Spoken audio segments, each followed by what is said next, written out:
Hello students, welcome to P Porakhali.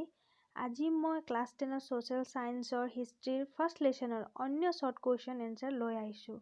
So দেৰি নকৰাকে start কৰো।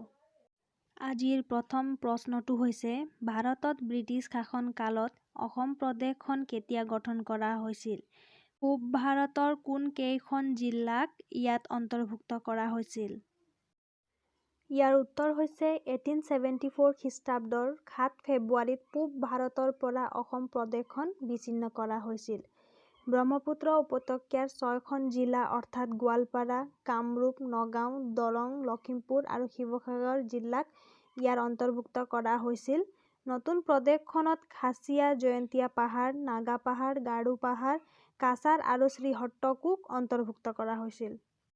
2 নম্বৰ প্ৰশ্নটো হৈছে বংগ বিভাজনৰ ফলস্বৰূপে অসমৰ সৈতে সংলগ্ন কৰা পূব বংগৰ সংগ মণ্ডল কেইটাৰ নাম উল্লেখ কৰা।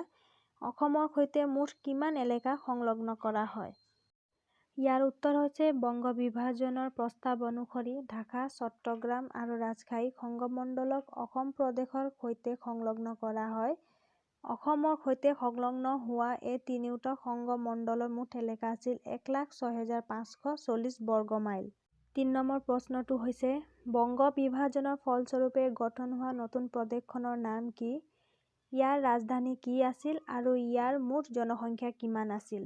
ইয়াৰ উত্তৰটো হৈছে বংগ বিভাজনৰ ফলস্বৰূপে গঠন হোৱা নতুন প্ৰদেশখনৰ নাম আছিল পূব বংগ আৰু অসম। ইয়াৰ ৰাজধানী আছিল ঢাকা। ইয়াৰ মুঠ জনসংখ্যা আছিল 3,10,00,000। ইয়াৰে 1.8 কোটি মুছলমান আৰু 1.2 কোটি হিন্দু আছিল। 4 নম্বৰ প্ৰশ্নটো হৈছে বিভাজনৰ পাছত বংগক কি বুলি কোৱা হৈছিল? এই প্ৰদেশৰ সৈতে কোন কেইটা অঞ্চল সংলগ্ন কৰা হৈছিল?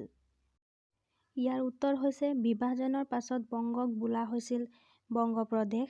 এই প্ৰদেশৰ লগত বিহাৰ, উৰিষ্যা আৰু ছোটনাগপুৰ অঞ্চল সংলগ্ন কৰা হয়। ইয়াৰ ৰাজধানী আছিল কলিকতা। এই প্ৰদেশৰ মুঠ জনসংখ্যা আছিল প্ৰায় 5.4 কোটি। ইয়াৰে 4.2 কোটি হিন্দু আৰু 90,000 মুছলমান আছিল। 5 নম্বৰ প্ৰশ্ন হৈছে অসমৰ মুখ্য আয়ুক্ত এডৱাৰ্ড ই. ৱাৰ্ডে চট্টগ্ৰামক কিয় অসমৰ সৈতে সংলগ্ন কৰিছিল? ইয়াৰ উত্তৰ হৈছে অসমৰ মুখ্য আয়ুক্ত এডৱাৰ্ড ই. ৱাৰ্ডে পূৰ্ব বংগৰ এক অংশ চট্টগ্ৰামক অসমৰ সৈতে নিম্নোক্ত কাৰণত সংলগ্ন কৰিছিল। ক নম্বৰ ব্ৰিটিছৰ হাতত থকা চাহ ব্যৱসায়ৰ সম্প্ৰসাৰণ কৰা। খ নম্বৰ ইউৰোপীয়ানসকলে ইউৰোপলৈ চাহ ৰপ্তানি কৰাৰ উদ্দেশ্যে সামুদ্ৰিক জলপথৰ ব্যৱহাৰ কৰা। 6 নম্বৰ প্ৰশ্ন হৈছে ইয়াণ্ডাবু সন্ধি কেতিয়া স্বাক্ষৰিত হৈছিল? এই চুক্তি স্বাক্ষৰিত হোৱাৰ পাছত ব্ৰিটিছসকলে জয় কৰা পূৰ্ব ভাৰতৰ কেইটামান অঞ্চলৰ নাম লিখা। ইয়াৰ উত্তৰ হৈছে 1826 চনৰ 24 ফেব্ৰুৱাৰীত ইয়াণ্ডাবু সন্ধি স্বাক্ষৰিত হৈছিল। এই সন্ধিৰ পাছত ব্ৰিটিছসকলে জয় কৰা পূৰ্ব ভাৰতৰ অঞ্চলকেইটা হৈছে ক. কাছাৰ 1832, খ. খাচীয়া পাহাৰ 1833, গ.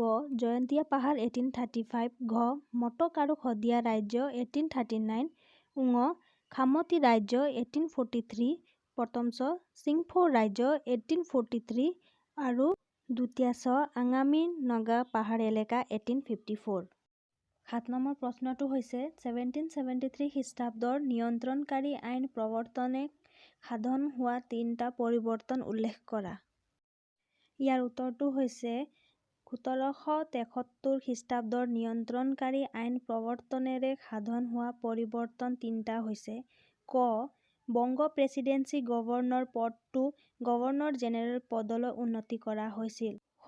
বোম্বাই আৰু মাদ্ৰাজৰ গভৰ্ণৰ দুগৰাকীক ফৰ্ট উইলিয়ামৰ গভৰ্ণৰ জেনেৰেলৰ নিয়ন্ত্ৰণাধীন কৰা হৈছিল। গ. বংগ প্ৰদেশখন বিশাল হোৱাৰ বাবে ইয়াৰ শাসনৰ দায়িত্ব লেফটেনেণ্ট গভৰ্ণৰক অৰ্পণ কৰা হৈছিল।